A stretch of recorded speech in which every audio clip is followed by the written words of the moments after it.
बिस्मिल्लाहिर्रहमानिर्रहीम। अस्सलाम वालेकुम नाज़रीन, आप यूट्यूब चैनल देख रहे हैं। मैं इमरान खान हूँ। इंडिया में नरेंद्र मोदी की फाशिस्ट गवर्नमेंट है, ये बहुत लोग कहते हैं। वज़ीर-ए-आज़म इमरान खान साहब ने इस लफ्ज़ को पहली मरतबा भारत के लिए इस्तेमाल किया था, ख़ास तौर पे नरेंद्र मोदी के लिए। जो कश्मीर में उन्होंने किया, जो मुसलमानों के साथ और अक़लियतों के साथ वहाँ पे हो रहा है भारत में, तो वो एक फाशिस्ट गवर्नमेंट है। और ये भारत के अंदर भी बहुत सारे लोग कहते हैं। अभी उन्होंने एक नया मुद्दा खड़ा कर दिया है। इंडिया में एक चीज़ होती है, इंडिया में तो नहीं, हिंदू मज़हब में एक चीज़ होती है, सूर्य नमस्कार। यानी ये सुबह जब सूरज निकलता है तो उसको नमस्कार करते हैं, नमस्कार उसको वेलकम करते हैं, ख़ास अंदाज में उसकी पूजा करते हैं। तो इसको सूर्य नमस्कार कहते हैं। और ये एक त्यौहार होता है जो हर साल, कई लोग तो रोज़ाना करते हैं सूर्य नमस्कार। इनके मज़हब के अंदर ये हिस्सा है, क्योंकि जो हिंदू मज़हब है उसमें पूजा पाठ है हर उस चीज़ की जो चीज़ ताकतवर है। मिसाल के तौर पे इनके जितने भी भगवान हैं उनके बारे में बहुत पुरानी कहावतें, बहुत पुरानी कहानियाँ हैं और बहुत सारी कथा है जो लिखी हुई है इनकी किताबों के अंदर। तो उसकी बुनियाद के ऊपर ये उनकी पूजा करते हैं। यानी नाग की पूजा करते हैं। सांप क्योंकि बहुत ताकतवर है, वो डस ले तो इंसान की मौत हो जाती है, तो इसलिए उनको लगा नाग बहुत ताकतवर है, उसकी पूजा शुरू कर दी। उसके बाद आग, उनको लगा कि आग बहुत ज़्यादा जलाने की कैपेसिटी उसके अंदर, राख कर देती है, नुकसान पहुंचाती है और बहुत सारे बेनिफिट भी है आग के अंदर। सर्दियों में आग सेकते हैं, उसके ऊपर चीज़ों को पका कर खाते हैं। तो आग उनको लगा कि ये बहुत ताकतवर चीज़ है, तो फिर उन्होंने आग की पूजा शुरू कर दी। अग्नि देवी, आग की पूजा करते हैं। नाग देवता, नाग की पूजा करते हैं। लक्ष्मी देवी, इवन पैसा जब बना और पैसा आया मार्केट के अंदर, लक्ष्मी आई, तो फिर पैसे की पूजा शुरू कर दी, लक्ष्मी देवी भी आ गई। तो इस तरह सूरज देवता भी है उनका। और सूरज देवता सिर्फ हिंदुओं में नहीं है, ये और बहुत पुराने यूनान में भी सूरज की पूजा होती थी। जो स्पार्टन्स थे वो भी, और इसके अलावा जो दीगर लोग थे वो सूरज की पूजा करते थे। बहुत पुरानी कहानियों के अंदर उनकी सूरज देवता का तस्करा मिलता है। तो सूरज की जो पूजा है वो ये इंडिया में की जाती है। जैसे वो और बहुत सारी चीज़ों, यानी उनको लगा कि बैल, जो गाय है, गाय पे बड़ा इन्हिसार था बड़े लंबे अरसे तक। गाय एक ऐसी चीज़ थी जिससे वो दूध भी हासिल करते थे, हल भी इससे चलाते थे। तो उनके बेशतर काम क्योंकि गाय करती थी, तो उन्होंने गौ माता, तो उसको भी एक उन्होंने पूजना शुरू कर दिया। तो इस तरह उनके मुख्तलिफ भगवान हैं। गणेश की भी पूजा करते हैं, हाथी की, और हनुमान की भी करते हैं, बंदर की। तो मुख्तलिफ उन्होंने अलग अलग भगवान बनाए हुए। जिस चीज़ से जिस दौर में वो मुतासिर हुए उन्होंने वहाँ पे एक भगवान बना लिया। अब सूरज देवता की पूजा ख़ास तौर पे वो 14 जनवरी को करते हैं। इस त्यौहार को कहते हैं मकर संक्रांति। मकर संक्रांति का जो त्यौहार है उसके मौके पर सूर्य नमस्कार से मुतालिक मरकज़ी हुकूमत जो है इंडिया की, वफाकी हुकूमत यानी मोदी की सरकार, उसने अहकामात जारी कर दिए हैं। और उन अहकामात की वजह से एक तनाज़ा खड़ा हो गया है, ख़ास तौर पे मकबूजा कश्मीर के इलाकों में। कई सियासी जमातों ने और मुल्क के बाद जो सरकर्दा बड़ी शख्सियात हैं उन्होंने इस पर शदीद नुक्ताचीनी की है और उसे फ़िरका परस्ती का एक इक़दाम करार दिया है। अब उन्होंने किस तरह के अहकामात जारी किए मैं आपको बता देता हूँ, लेकिन पहले थोड़ी सी तफसील है इसकी कि हिंदू मज़हब के मुताबिक सूर्य नमस्कार सूरज की इबादत का एक तरीका है, जिसमें हिंदू अकीदतमंद खासकर 14 जनवरी को मकर संक्रांति के मौका पर सुबह सूरज की किरणों के सामने झुककर उसकी पूजा करते हैं। हिंदू इस रोज़ दरियाए गंगा में डुबकियां भी लगाते हैं, दरिया गंगा में चले जाते हैं, वहाँ जाकर डुबकियां भी लगाते हैं। ये भी इसी त्यौहार का एक हिस्सा है और ये वो सुबह से लेकर शाम तक करते रहते हैं। मुसलमान अमूमन, ये मुसलमानों के जो मजहबी अकीदा उसके बिल्कुल ख़िलाफ़ है। मुसलमानों को क्योंकि वहदत का एक नज़रिया है, मुसलमानों का जो अकीदा है वो अल्लाह ताला की वहदानियत का है कि अल्लाह ताला के अलावा कोई और पूजा के, कोई और इबादत के लायक नहीं है। इबादत सिर्फ अल्लाह ताला के लिए है, सारी तारीफ़ें अल्लाह ताला के लिए हैं। तो हमारे यहाँ पे तौहीद का एक कॉन्सेप्ट है मुसलमानों में, हिंदुओं के अंदर ये नहीं है। तो इसलिए मुसलमानों को जब आप कहते हैं कि सूरज के सामने पूजा करो या किसी और की पूजा करो, तो वह मुसलमान रिएक्ट करता है और मुसलमान के लिए बड़ा प्रॉब्लम हो जाता है। एक तो वो कैद में नहीं रह सकता, दूसरा तौहीद का जो कॉन्सेप्ट है इसके ऊपर वो कंप्रोमाइज़ नहीं कर सकता। किसी और के सामने अल्लाह के अलावा झुकना बहुत मुश्किल हो जाता है। बहुत सारे कंप्रोमाइज़ मुसलमान करते हैं, बहुत सारे अकीदों में खामियां भी होती हैं, लेकिन इस बात के ऊपर सारे क्लियर हैं कि इबादत के लायक सिर्फ एक अल्लाह ताला की ज़ात है। अल्लाह ताला से ही मांगते हैं, अल्लाह ताला के सामने ही झुकते हैं, सजदा सिर्फ अल्लाह ताला को करते हैं। अब ये नया हुक्म क्या है जिसकी वजह से ये प्रॉब्लम खड़ा हो गया है? इंतज़ामिया ने पहली बार किया ये है कि मोदी हुकूमत के ज़ेरे कंट्रोल इंतज़ामिया ने किया और पहली बार मुस्लिम अक्सरियती खित्ता कश्मीर में इस हिंदू रवायत पर सख्ती से अमल दरामद करवाने का हुक्म जारी कर दिया। अब नया हुक्म है क्या, वो मैं आपको बता देता हूँ।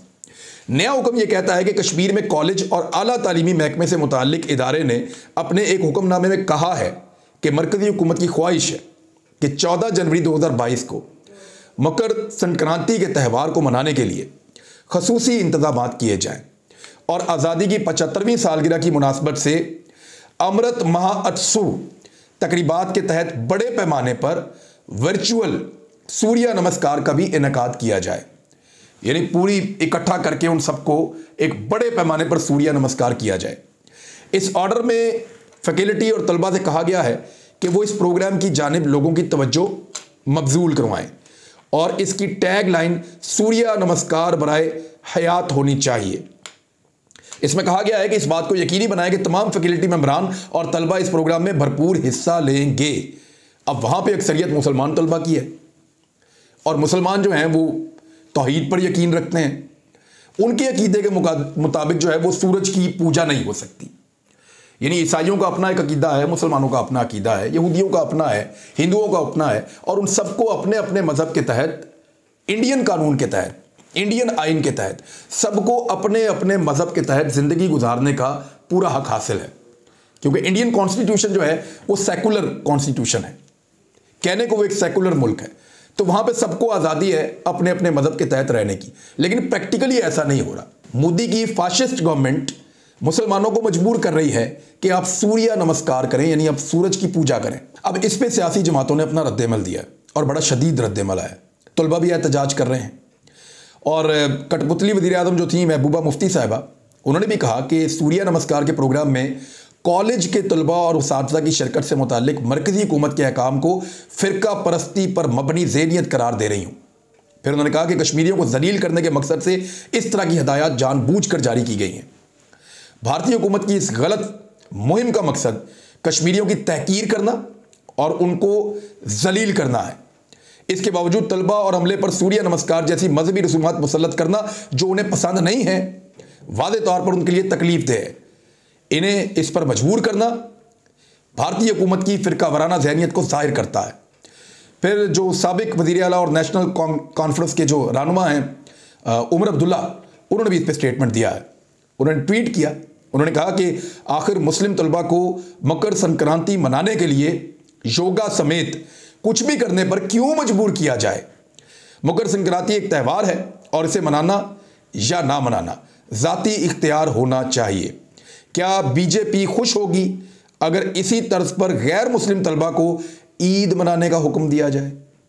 यानी हमारे भी त्यौहार है, ईद का त्यौहार है, हम जश्न ईद मिलादुन नबी जो है उसके ऊपर भी मुसलमान बहुत खुशियां मनाते हैं। इसके अलावा हमारे पास 2 ईद के त्यौहार हैं, शब बारात का त्यौहार है और बहुत सारे त्यौहार मुसलमानों के पास हैं। इबादत की अलग रातें भी हैं। अब रमज़ानुल मुबारक जो है वो मुसलमानों के लिए एक अलग हैसियत रखता है।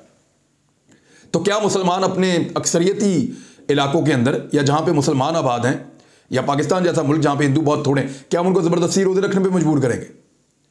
क्या हम उनको ज़बरदस्ती ये कहेंगे हमारा आज ईद है, चल के हमारे साथ नमाज पढ़ो ईद वाले दिन या ईद की त्यौहार को मनाओ? तो मुसलमान तो ऐसा कभी दबाव नहीं डालते। दुनिया के किसी भी मुल्क में किसी भी गैर मुस्लिम पर मुसलमान ऐसी किसी भी इबादत के लिए दबाव नहीं डालते जो उनकी मजहबी रसूमात का हिस्सा ही नहीं है।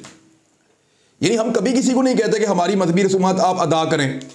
मुसलमान तो सिर्फ दावत देता है कि ये इस्लाम है, पसंद है, इसके अंदर दाखिल हो जाएं, ये इसकी इबादत है, आए इसको कर लें। और अगर कोई गैर मुस्लिम है तो उससे नमाज ज़बरदस्ती पढ़वा के आपने करना क्या है, या ज़बरदस्ती कलमा पढ़वा के आप उससे ले क्या सकते हैं? तो मुसलमानों का बड़ा क्लियर कॉन्सेप्ट है।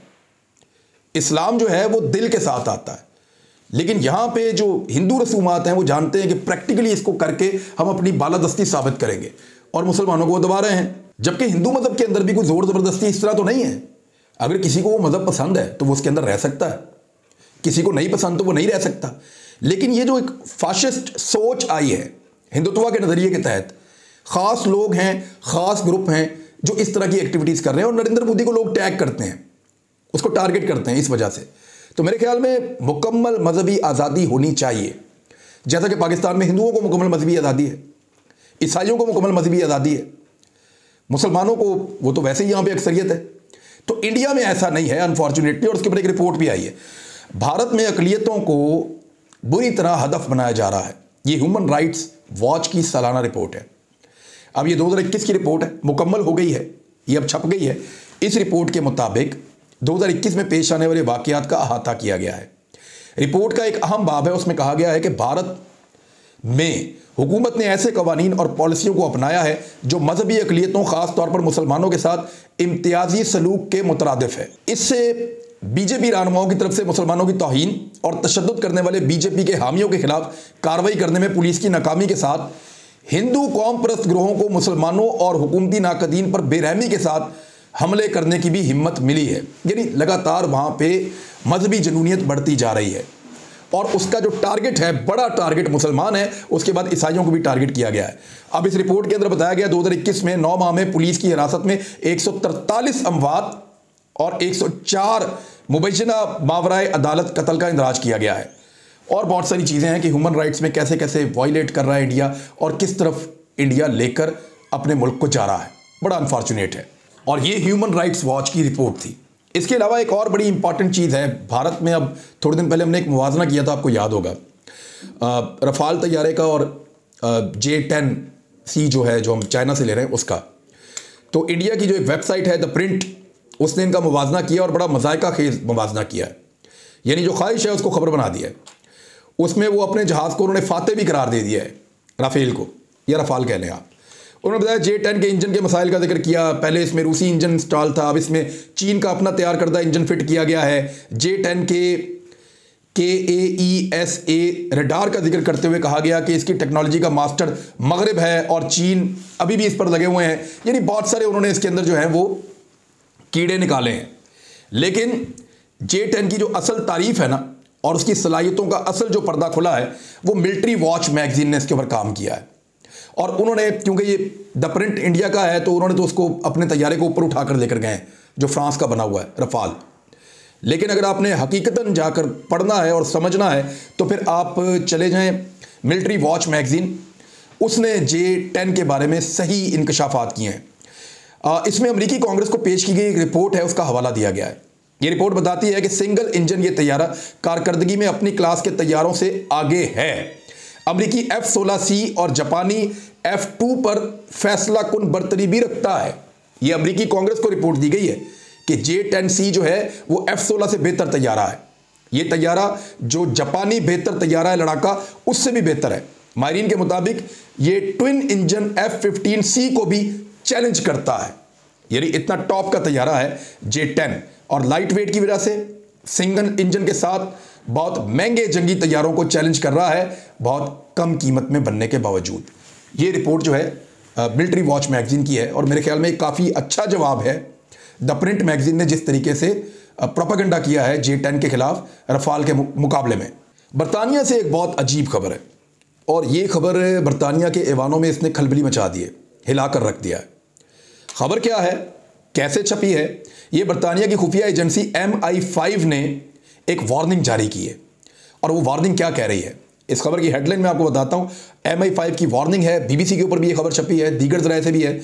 इसमें बरतानिया की खुफिया एजेंसी ने पार्लियामेंट में चीन के एजेंट होने से खबरदार कर दिया। MI5 ये कह रही है कि हमारी अपनी पार्लियामेंट में, जो बरतानिया की पार्लियामेंट है, इसके अंदर कुछ ऐसे लोग बैठे हुए हैं जो चीन के एजेंट्स हैं। ये क्लेम किया है MI5 ने, और इस पर उन्होंने खबरदार किया है। मिसाल के तौर पे एक मुबैना चीनी एजेंट बरतानिया की सियासत में मुदाखलत के लिए पार्लियामेंट में दाखिल हो गई है, उनका ये कहना है। BBC की रिपोर्ट के मुताबिक सिक्योरिटी सर्विस की जानिब से एक अलर्ट में कहा गया कि क्रिस्टीन चिंग कुई ली ने चीनी कम्युनिस्ट पार्टी CCP के मौजूदा और ख्वाहिशमंद अरकान पार्लियामेंट के साथ रवाबित कायम किए हैं। क्रिस्टीन ली लंदन में और बर्मिंघम में एक कानूनी फर्म भी चलाती हैं। MI5 ने कहा कि क्रिस्टीन चिंग कुई ने चीन में हांगकांग से आने वाली फंडिंग के साथ सियासतदानों को अतिया दिया। व्हाइट हॉल के जराए ने बीबीसी को बताया कि MI5 की तवील अरसे से जारी तहकीकात के बाद अब यह मामला सामने आया है कि बरतानिया के अंदर कुछ पार्लियामेंट के अरकान हैं जिनके ऊपर चाइना पैसा खर्च कर रहा है और यानी मुख्तलिफ लोगों के ऊपर मुख्तलिफ अंदाज में चाइना ने पैसा खर्च किया है। 5 बरस में खातून से 4,20,000 पाउंड से ज़्यादा वसूल किए गए हैं। लिबरल डेमोक्रेट रहनुमा सर एडी डीवी को भी 5,000 पाउंड का अतिया उस वक्त मिला जब वो तवानाई के सेक्रेटरी थे और उन्होंने कहा जी कि मेरी एक एसोसिएशन है, उसने ये पैसे लिए थे। वजीर दाखिला प्रीति पटेल ने कहा है कि यह इंतहाई तशवीशनाक बात है कि जानबूझकर चीनी कम्युनिस्ट पार्टी की जानिब से सियासी मुदाखलत की सरगर्मियों में मुलव्वस होने के इंकशाफात हो रहे हैं और अरकान पार्लियामेंट को निशाना बनाया जा रहा है और उनको फंडिंग की जा रही है। उन्होंने कहा कि बरतानिया के पास गैर मुल्की मुदाखलत की निशानदेही करने के इकदाम मौजूद हैं और हमारे पास शवाहिद हैं। इस पर चीन ने वजाहत की है। लंदन में चीनी सफारत खाने ने इन इल्ज़ामात की तरदीद की है। उन्होंने कहा हमें कोई ज़रूरत नहीं है किसी भी मुल्क की पार्लियामेंट के लोगों को ख़रीदने की या उनको पैसा देने की। लेकिन एक बात तो सच है कि चाइना पूरी दुनिया के अंदर अपना इन्फ्लुएंस कायम कर रहा है और बड़े तरीके से दुनिया के अंदर अपनी जड़ें पक्की कर रहा है, क्योंकि उसकी नज़र है उस स्लॉट के ऊपर जहाँ पे अमेरिका सुपर पावर बन के बैठा है और अगर चाइना को वहाँ पहुँचना है तो दुनिया भर में उसको बहुत सारे हमदर्द भी चाहिए और बहुत सारा काम भी करना होगा। अब तक के लिए इतनी, अपना ख्याल रखिएगा, अपने इस चैनल का भी। अल्लाह हाफ़िज़।